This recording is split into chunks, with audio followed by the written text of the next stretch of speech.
தலைப்பு உயிரே உயிரே வந்து என்னோடு கலந்து விடு. தலைப்பை பார்த்த உடனே மணிரத்னம் படத்தை பற்றி பேச போகிறதா நினச்சிக்க வேண்டாம். 2 உயிர் ஒன்றா கலக்கும் பொழுது ஏற்படுற நல்லது கெட்டதை பற்றி ஆராய்ச்சி பண்ணுறக்காக இந்த தலைப்பு கொடுக்கப்பட்டிருக்கு.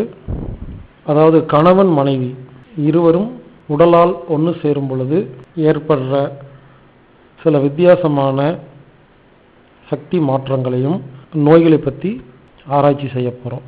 2 பொருள்கள் ஒன்று சேரும் பொழுது எந்த பொருளுக்கு அதிக பிராணன் இருக்குதோ, எந்த பொருளுக்கு கம்மியாக பிராணன் இருக்கோ, அதிகமாக இருக்கிற இடத்துல இருந்து கம்மியாக இருக்கிற இடத்துக்கு பாஞ்சிரும். உதாரணமாக, ஒரு டம்ளரில் சாதாரண வெப்ப நிலையில் இருக்கிற ஒரு தண்ணியை வச்சுருக்கிறோம். இன்னொரு பாத்திரத்தில் சூடாக தண்ணி வச்சுருக்கோம். ரெண்டையும் கலந்தோம்னா இப்போ புதுசாக இருக்கிற தண்ணி அந்தளவுக்கு சூடாகவும் இருக்காது, இந்தளவுக்கு சாதாரண வெப்பநிலை இல்லாமல் இரண்டுக்கும் நடுவில் ஒரு வெப்பநிலை போயிடும். அந்த மாதிரி இதே மாதிரி எப்பொழுதுமே சக்தி எங்கே அதிகமாக இருக்குதோ அங்கிருந்து சக்தி எங்கே கம்மியாக இருக்கோ அங்கே பரவ ஆரம்பிக்குது. அதனால தான் குழந்தைகளை எல்லாம் எல்லாரும் தூக்கக்கூடாதுன்னு சொல்கிறாங்க. ஏன்னா நோயோடு இருக்கிற ஒருத்தர், சக்தி இல்லாத ஒருத்தர், உடம்புல பிராணனே இல்லாத இருக்கிற ஒருத்தர் ஆரோக்கியமாக இருக்கிற ஒரு குழந்தைய தூக்கும் பொழுது குழந்தையுடைய பிராணன் அந்த நோயாளியாகிய சக்தி இல்லாத மனுஷனுக்கு பாஞ்சிருது. அப்போ அந்த நோய்வாய்ப்பட்டவருக்கு சந்தோஷம் கிடைச்சிருது.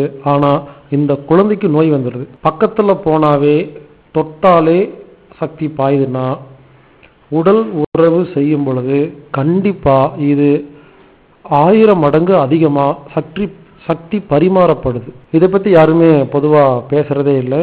இதை தெரியாமல் ஆரோக்கியமாக வாழ முடியாது.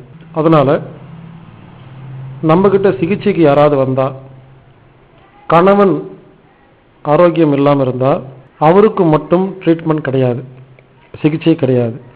கணவன் மனைவி இருவரும் ஆரோக்கியமாக இருந்தால் தான் ஒருத்தருக்கு நோய் குணமாகும். உதாரணமாக, கணவன் மனைவி இருவரும் உடலுறவு கொள்ளும் பொழுது யாருக்கிட்ட பிராணன் அதிகமாக இருக்குதோ அங்கிருந்து பிராணன் யார்கிட்ட கம்மியாக இருக்குதோ அங்கே பாஞ்சிருது. இதை எப்படி கண்டுபிடிக்கிறதுனா, உடல் உறவுக்கு அப்புறமா யாருக்காவது உடம்பு நடுங்குது, குளிர்ச்சியாக இருக்குது, கஷ்டமாக இருக்குது, தளர்வாக இருக்குது, வீக்காக இருக்குது அப்படின்னு யாராவது சொன்னீங்கன்னா, அந்த மாதிரி யாராவது நினச்சிங்கன்னா உங்கள் சக்தியை எதில் இருக்கிறவர் பிடுங்கிட்டாருன்னு அர்த்தம். உடல் உறவுக்கு அப்புறமா எனக்கு கண்ணு பளிச்சுன்னு தெரியுது, இன்னும் என்னமோ உடம்புக்குள்ள ஏதோ ஒரு ஆவி உள்ளே போன மாதிரி எனர்ஜெட்டிக்காக இருக்குது, ஒரு பூதம் உள்ளே போன மாதிரி நல்லா இருக்குது, நான் முதல்ல சோர்வாக இருந்தேன், உடல் உறவுக்கு அப்புறமா எனக்கு சோர்வு நீங்கிருச்சு, சுறுசுறுப்பாக இருக்குது அப்படின்னு யாராவது சொல்கிறீங்கன்னா நீங்கள் எதிரில் இருக்கிறவர்கிட்ட இருந்து சக்தியை பிடுங்கிட்டீங்கன்னு அர்த்தம். இப்படி ஒவ்வொரு முறை உடலுறவு செய்யும் பொழுதும் சக்தி பரிமாறிக்கொண்டே வருகிறது.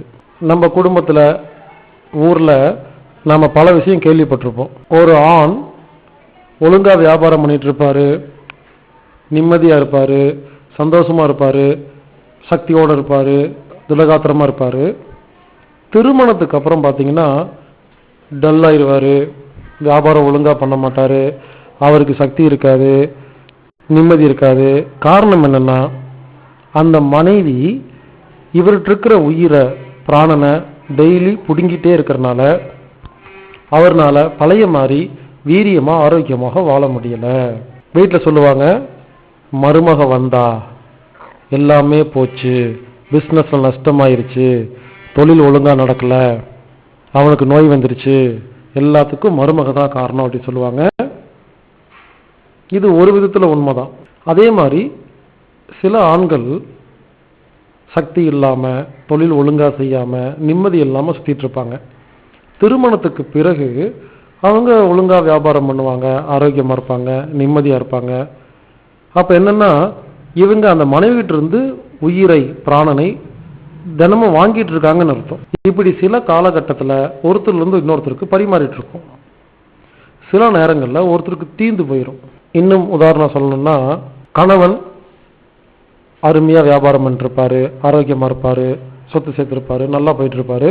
ஆனா மனைவி கூட சண்டை வந்து ஒரு நாள் நம்ம 2 பேரும் பிரிஞ்சிடலாம்னு முடிவெடுப்பாங்க. பிரிஞ்சு முடிச்ச உடனே இவர் வியாபாரம் படுக்க ஆரம்பிச்சிடும், ஆரோக்கியம் கெட ஆரம்பிச்சிடும். ஊருக்கு எல்லாரும் சொல்லுவாங்க, மனைவி இருக்கிற வரைக்கும் ஒழுங்கா இருந்தாரு, இப்போ பாரு அந்த மனைவி துரத்தி விட்டார்ல, அதனாலதான் இவரோட அந்த பாவம் தான் இவருக்கு இந்த மாதிரி சொத்து எல்லாம் இழந்துட்டாரு, வியாபாரம் ஒழுங்கா பண்ண முடியல, நோய் வந்துருச்சுன்னு சொல்லுவாங்க. இதுவும் உண்மை. ஆனா சில கணவர்கள் தன் மனைவி விட்டு பிரிஞ்சா நல்லா சந்தோஷமா வாழ்வாங்க. தயவுசெய்து புரிஞ்சுக்குங்க, இது கணவனுக்கும் மனைவிக்கும் மட்டும் பொருந்தாது, 2 பேத்துக்கும் பொருந்தும். இத சொல்லிட்டு இருக்கிற நான் ஒரு ஆண் அப்படிங்கிறத மறந்துட்டு இதை வந்து ஒரு விஷயமா கேளுங்க. எப்பவுமே நான் ஆண் பெண் கணவன் மனைவி பற்றி பேசும் பொழுது பல பேர் அதுக்கு ஒரு வர்ணனை பண்றாங்க. நீங்க ஆம்பளை, நீங்க பெண்களுக்கு எதிராக பேசுறீங்க, ஆணுக்கு எதிராக பேசுறீங்க, நீங்களும் ஒரு ஆம்பளைன்னு நினைச்சுக்கங்க அப்படின்னு. தயவு செய்து என்ன ஒரு ஆண் அப்படிங்கிற மறந்துட்டு பொதுவாக இந்த விஷயத்தை பாருங்க. நான் எப்பொழுதுமே ஆணுக்கும் சப்போர்ட் கிடையாது, பெண்ணுக்கும் சப்போர்ட் கிடையாது, உண்மைக்கு மட்டும்தான் சப்போர்ட். இப்படி உலகத்தில் உள்ள எல்லா ஆணுக்கும் பெண்ணுக்கும் எல்லா கணவன் மனைவிக்கும் இடையில இப்படி சக்தி பரிமாறப்படுது அப்படிங்கிற விஷயத்த பொதுவா யாருமே யோசிச்சே பார்க்கறது இல்லை. நான் எதுக்காக இந்த விஷயத்த இவ்வளவு தெளிவா பேசிட்டு இருக்கிறேன்னா, எப்போ ஒரு மனைவிக்கு கேன்சர் வருதோ அதுக்கு காரணம் கணவன், எப்போ ஒரு மனைவிக்கு நோய் வருதோ அதுக்கு காரணம் கணவன், எப்பொழுது கணவனுக்கு நோய் வருதோ கேன்சர் வருதோ அதுக்கு காரணம் மனைவி. இப்படி ஒருத்தர்கிட்ட இருந்து ஒருத்தர் சக்தியை வாங்கி வாங்கி வாங்கி ஒருத்தரை ஒண்ணும் இல்லாம பண்ணிட்டு அதுக்கப்புறம் அவர் நோயாளி ஆயிட்டாரு, அவருக்கு நோய் வந்துருச்சு, அவருக்கு சக்தி இல்லைன்னு விட்டுட்டு போகும் பொழுது இது உலக மகா பாவம்.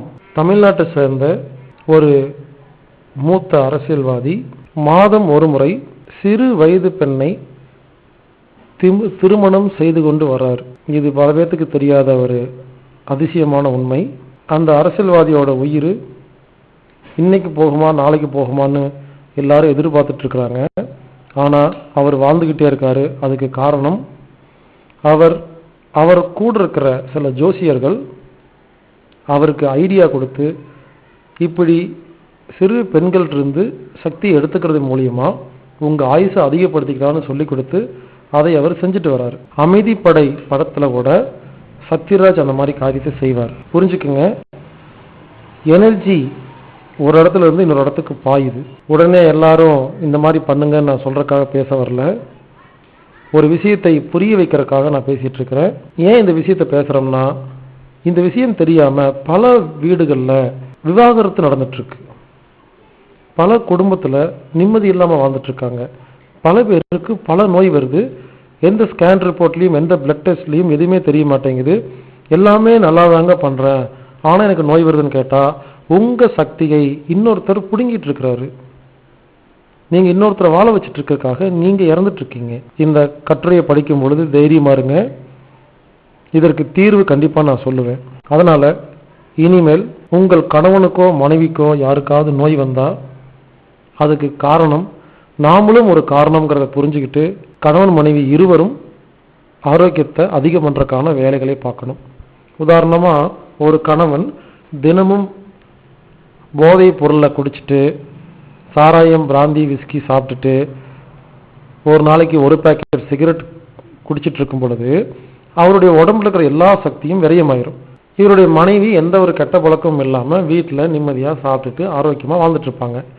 இவர் தினமும் தன் மனைவியுடன் உடல் உறவு கொள்வது மூலமாக அந்த மனைவியுடைய மொத்த உயிரையும் இவர் வாங்கிட்டு அடுத்த நாள் மறுபடியும் போய் சாராயம் அடிக்கிறாரு, சிகரெட் பிடிக்கிறாரு. அப்போ கண்ணுக்கே தெரியாம அந்த மனைவிக்கு நோய் வந்துட்டு இருக்கு. இதை யாருமே பார்க்கறதே கிடையாது.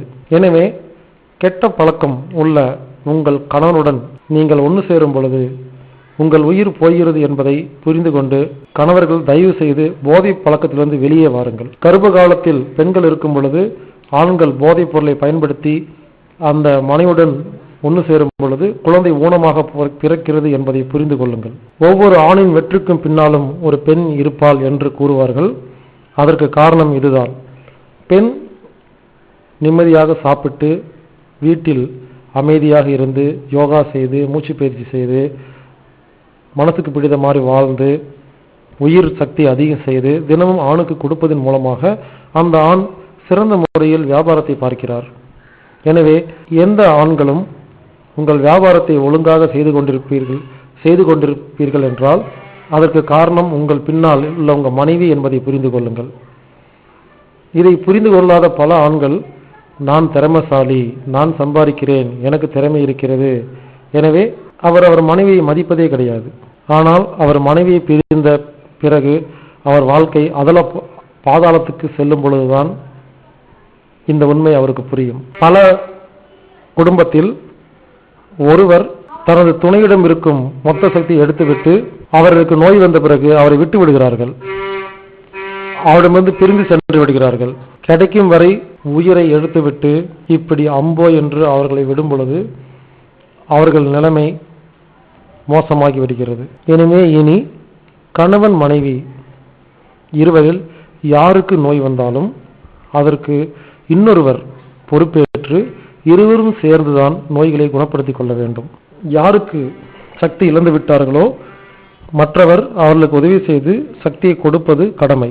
அதனால் இருவரும் தினமும் தனது உயிர் சக்தியை அதிகரித்துக் கொள்வதற்கான வேலைகளை செய்ய வேண்டும். பொதுவாக தினமும் செலவு மட்டுமே செய்கிறோம், ஆனால் யாருமே சக்தியை சேர்த்துக் கொள்வதே கிடையாது. சக்தி என்பது பணம் போல் சம்பாதிக்கவும் வேண்டும், செலவு செய்யவும் வேண்டும். ஆனால் நாம் செலவு மட்டுமே செய்து கொண்டிருக்கிறோம், சேர்த்துக் கொள்வதே கிடையாது, சேமிப்பதும் கிடையாது, சம்பாதிப்பதும் கிடையாது.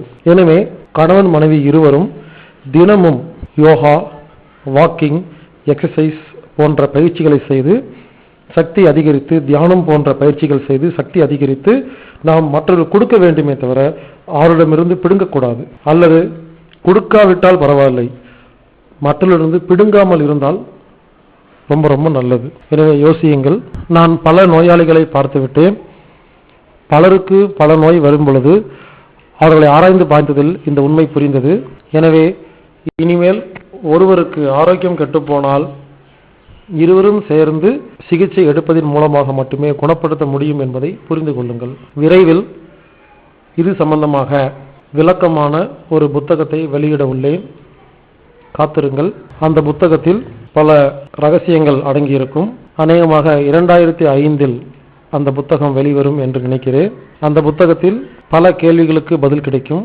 இப்போதைக்கு உடல் உறவுக்கு முன்னால் ஒரு அரை மணி நேரம் தியானம் செய்துவிட்டு பகலில் முழுவதும் இழந்த சக்தியை சேர்த்துவிட்டு பிறகு உடல் உறவு வைத்துக் கொள்வது மூலமாக ஆரோக்கியமாக நிம்மதியாக வாழலாம். இப்படி உயிரோடு உயிர் கலப்பதிலும் ஆரோக்கியம் உள்ளது என்பதை புரிந்து கொண்டு நாம் உயிரோடு உயிராக கலப்போம். வாழ்க வையகம், வாழ்க வளமுடன். உண்மையில் ஆண்மை குருவி என்ற நோய் உலகத்தில் கிடையவே கிடையாது. என்னிடம் பல பேர் எனக்கு ஆண்மை குருவி இருக்கிறது என்று வந்து பார்க்கிறார்கள்.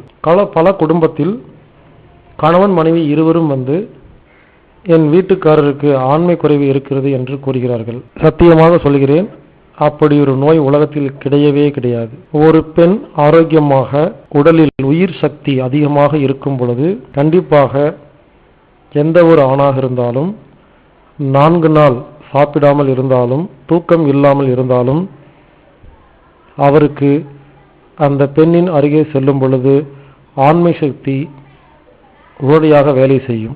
எப்பொழுது ஒரு ஆணுக்கு ஆண்மை குறைவு என்ற நோய் வருகிறதோ அதற்கு முழு காரணம் அவர் மனைவி தான் ஏற்க வேண்டும். உடலில் சக்தி இல்லாத, உயிர் சக்தி இல்லாத ஒரு மனைவியின் அருகில் செல்லும் பொழுது அந்த மனைவி இந்த ஆணுடைய மொத்த உயிரையும் சக்தியை உறிந்து விடுவதால் சில காலத்திற்கு பிறகு அந்த ஆணால் ஒன்றுமே செய்ய முடியாமல் போய்விடுகிறது. ஆனால் வெளி உலகத்திற்கு தவறான ஒரு விஷயங்கள் சொல்லப்படுகிறது. உண்மையில் இது சக்தி சம்பந்தப்பட்டது. அதேபோல் பெண்ணுக்கும் பொருந்தும். எனவே இனிமேல் பிராணன் என்றால் என்ன, சக்தி என்றால் என்பதை பற்றி ஆராய்ச்சி செய்யுங்கள். அதை அதிகரிக்க செவி வலி தொடு சிகிச்சையை முழுவதுமாக செயல்படுத்துங்கள். அதற்காக ஆண்மை குறைவு என்ற நோய்க்கு முழுவதுமாக மனைவி என்றும் எடுத்து விடாதீர்கள். அது ஆண்கள் செய்யும் பல தவறான காரியங்களும் போதைப் பொருட்களும் காரணமாக இருக்கலாம். ஆனால் எந்த ஒரு கெட்ட பழக்கமும் இல்லாத ஒரு ஆணுக்கு ஆண்மை குறைவு வருகிறது என்றால் அதற்கு முழு காரணத்தை மனைவிதான் ஏற்றுக்கொள்ள வேண்டும். ஏனென்றால் மனைவியிடம் உயிர் இல்லை என்றால், சக்தி இல்லை என்றால், அவர் நோய்வாய்ப்பட்டிருக்கும் பொழுது, அவர் வாங்கும் இடத்தில் இருக்கும் பொழுது 1 வருடம் 2 வருடத்தில் அந்த ஆணிடம் உள்ள அனைத்து சக்திகளும் அந்த பெண்ணுக்கு சென்று விட்டது. இப்பொழுது அவர் உயிரில்லாத ஒரு நிலைமைக்கு வருகிறார். அப்பொழுது அவருக்கு ஆண்மை குறைவு வருகிறது என்பதை புரிந்து கொண்டு இனிமேல் கணவன் மனைவி யாரிடத்தில் நோய் வந்தாலும், யார் ஆரோக்கியத்தை பாதித்தாலும் இருவரும் சேர்ந்துதான் அதை சரி பண்ண முடியும் என்பதை புரிந்து கொண்டு நோய்வாய்ப்பட்டவர்களை ஒதுக்காமல் அவர்களுக்கு பாதுகாப்பாக இருந்து அவர்களை காப்பாற்ற வேண்டியது இருவருக்கும் உள்ள கடமை என்பதை புரிந்து கொண்டு நாம் வாழ்வோம். காத்திருங்கள். இது சம்பந்தமாக விளக்கமான ஒரு புத்தகம் விரைவில் வெளிவரும். வாழ்க வையகம், வாழ்க வளமுடன். மேலும் விவரங்களுக்கு ஃபோன் மூலமா தொடர்பு கொள்றதா இருந்தா இந்தியா ஹெட் ஆபீஸ் நம்பர் +91 9944221007. இன்னொரு நம்பர் 9842452508. இமெயில் மூலமா கான்டாக்ட் பண்றதா இருந்தா anatomictreatment@gmail.com ANATOMICTREATMENT@gmail.com இல்லைன்னா healerbhaskar@gmail.com HEALERBASKAR@gmail.com anatomictherapy.org அப்படிங்கிற வெப்சைட்லேயோ anatomictherapyfoundation.com அப்படிங்கிற வெப்சைட்லேயோ நீங்கள் எல்லா விஷயங்களையும் தெரிஞ்சுக்கலாம்.